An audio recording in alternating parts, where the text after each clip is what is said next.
Welcome back to the Eye on College Basketball Podcast on CBS Sports Network. I am Gary Parrish. Matt Norlander joining me. Oakland, Yale, Grand Canyon, Duquesne.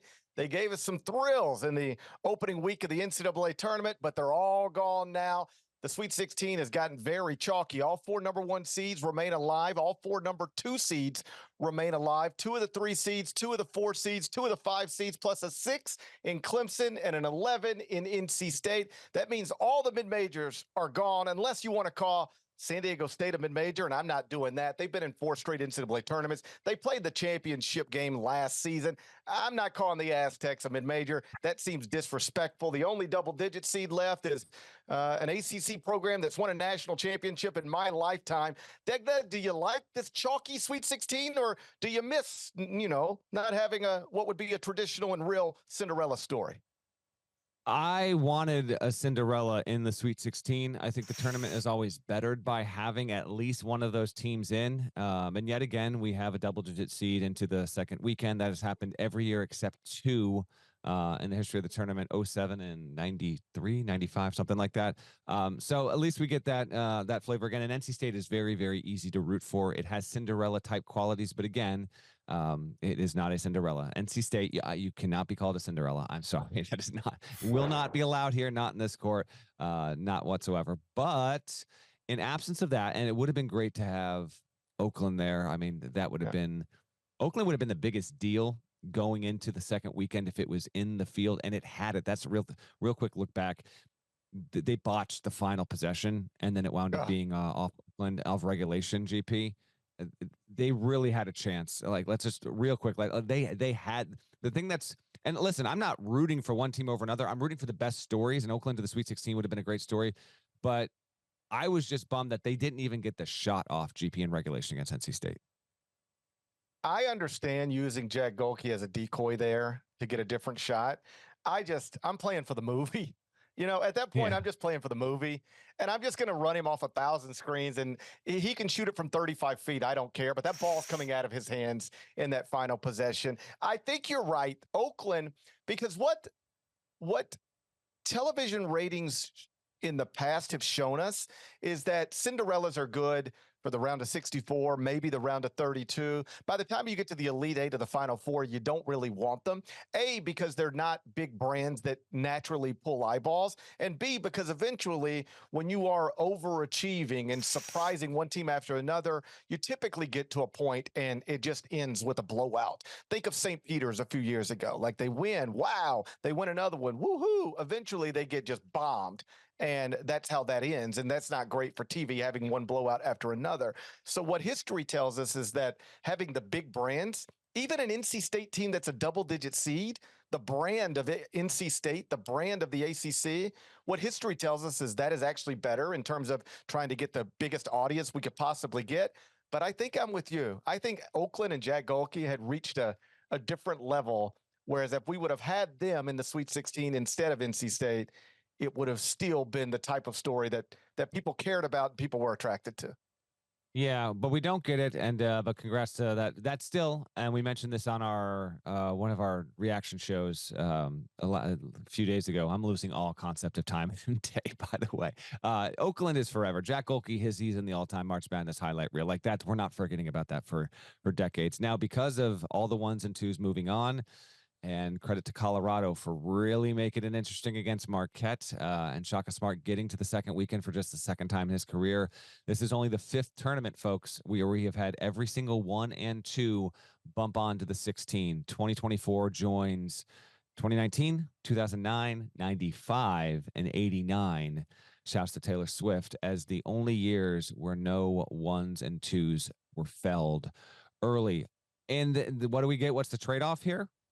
Is a lot of compelling matchups. I would argue that the least compelling matchup is probably Clemson, Arizona. But even that, you have an Arizona team that is capable, and I think talented enough to win a national championship, going against a Clemson team that has, Brad Brownell has avoided, he's not avoided the hot seat. He's avoided getting fired like 10 years running, and now he's back in the Sweet 16. Job security is more than safe. And even that's good. But Creighton, Tennessee on the 2-3 in the Midwest. Purdue, Gonzaga for the 3rd time in GP 13 months or so. And both those teams just steamrolled into the second weekend. Just no doubt about it with both of them. Carolina against Alabama.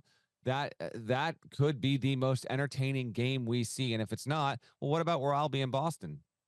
I get UConn against San Diego State. I get a rematch of the national championship game. I get a San Diego State team that somehow has made a case here to be just as good as the team that it was last season, and has a player in Jaden Ledee who's been outstanding. And Dan Hurley, using anything that's put against him as a slight, he's got to face the team he beat in the national championship. He had to go against FAU or Northwestern in the second round. He's in the toughest region.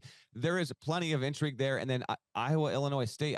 Or Illinois versus Iowa State. Iowa, Illinois State. We'd actually have to call some people. Illinois versus Iowa State. I don't know if you saw this, but when Ken Palm refreshed, Iowa State, not Houston, is now the number one team in defensive efficiency, and Illinois and not UConn is the number one team in offensive efficiency. So we have the best offense and the best defense in the sport squaring off in the Sweet 16 in Boston on Thursday night. And then real quick on the other side, Duke is playing better than it has. It's coming off its best game of the season. Houston barely squeaked through against A&M. Oh my goodness, that game, Parrish. That game, get out of here with how that game even got to overtime. That was crazy. So you have Houston, Duke, and then NC State, Marquette. Those teams, once upon a time, by the way, played a game for the national championship in the 1970s. So what we have as a trade-off in absence of Cinderella is basically every single Sweet 16 game brings a compelling element, at least one, if not two, three, or four. Not to get off track, but the interview you did post-game with Dan Hurley was hilarious. Like, he genuinely does believe that the committee not only made it hard for him, but like intentionally made it hard for him. He genuinely thinks that's true, doesn't he? Oh, not just that. There is that. There is. I mean, he was even saying, he was talking with other media and stuff. It's the early game. It's not on big CBS. UConn isn't getting all the shine. It's the reigning national champion. They without a doubt, it is part of it. And people have picked up on his comments, and it seems to have become a thing here. But I knew, and we can get back on track, but I knew, like, I got him for HQ after they won, and the tip times had come out on my way to his press conference. And so I was basically with him. So I knew that I was almost positive he did not know when he was playing and under what circumstances. And so then I informed him. So you are getting his calculation in real time of how I'm going to react this. I'm on camera, I'm on the record, but I'm still not happy with this. And so that was even Hurley maybe trying to filter himself even more than he wanted to in real time. I do believe, because it's just true, that UConn's region was seeded in a more difficult way than it should have been. I agree with him. I just don't think it was intentional. I just think sometimes the committee doesn't know what they're doing. I don't think they're out to make things really like, we cannot like the way Dan tells the story, it's almost like, all right, guys, get in here, shut the door. We cannot let Dan Hurley, of all people, be the first coach to win back-to-back titles since Billy Donovan. So how are we going to prevent this? Like, that's almost the way he tells the story. And I don't think that's right. But I do find it hilarious. And I actually also think it's helpful in his attempt to become everything that he's become. Like that mindset plays a role in it. In other words, I'm sure you saw it because it went viral as well. In the round of 64 game, UConn's up $1 billion at halftime. And he's talking to Tracy Wolfson, and Tracy's like, Daniel, I see you shaking your head. What's wrong? And he's like, I just don't like that. I just don't like the last couple of minutes there. That is not championship level basketball. And in this tournament, he just goes on this thing. They're up by like 1 billion points. But the fact that he holds his players accountable for every little thing and stresses how important every possession is, not just talks about it, but actually like he's mad at halftime up 30. He's mad. And it's because he saw some very little things. It's almost Nick Saban-like. My favorite quote from Nick Saban was always, most coaches, he said this in some interview setting, most coaches say that, hey, we're going to keep practicing this, guys. If you've ever played sports, you've heard this from a coach. Guys, we're going to keep practicing this until we get it right. We're going to do it until we get it right. Coaches say it all. I see it at 7-year-old baseball. Guys, we're going to do this till we get it right. You know what Nick Saban says? We're going to do it till we never get it wrong. We're not going to do it till we get it right. We're going to do it till we get it right so often that we never get it wrong. That's when you know you're prepared. And Dan Hurley seems to have that exact same mindset. It's in part why he's the coach of the reigning national champions and the favorite, the coach of the favorite to win the 2024 NCAA tournament in this moment. Circling back to the broader conversation about how this Sweet 16 has become very chalky. Every time I try to put number 1, number 2, number 3, number 4 in a Final Four, it could be in the preseason, off season, January. Some editor somewhere will send us an email like, hey, I need some Final Four picks. And I'll just go 1, 2, 3, 4 out of the top 25 and 1. And you are always so eager to tell me, GP, it doesn't work that way. The top 4 teams aren't going to get to the Final Four. What are you doing? Hey, are you... You realize we're not there yet. Are you going to do this? Do you need me to preemptively? Am I dropping this on the TV version right now? I was wrong. Am I doing that before we get there? I think I'm ready to do it. I think I'm ready to take 4 number 1 seeds.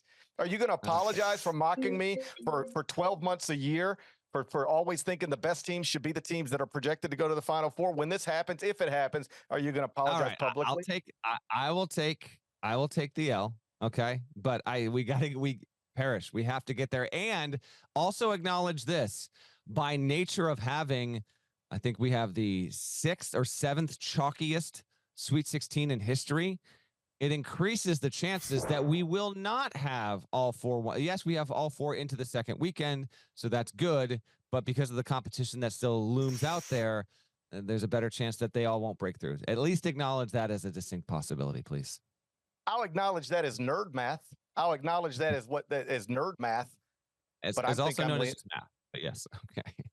Yeah, but all math is nerd math. You know that as well as I do. Correct. There we go. Yes. You know that as well as I do. Sweet ice cream. Yes. Yeah, that's exactly right. I'm leaning toward taking all 4 number 1 seeds to the Final Four, but we'll end this show with updating our Final Four picks. When we come back, turn our attention to the coaching carousel. Oh, buddy, it's been busy all day long. West Virginia's got a new coach. Washington's got a new coach. Vanderbilt's got a new coach. Stanford's got a new coach. Kentucky seems to be trying to figure out if it wants a new coach. Louisville's still looking for one. We'll talk coaching carousel next. It's the Eye on College Basketball Podcast. We're on CBS Sports Network.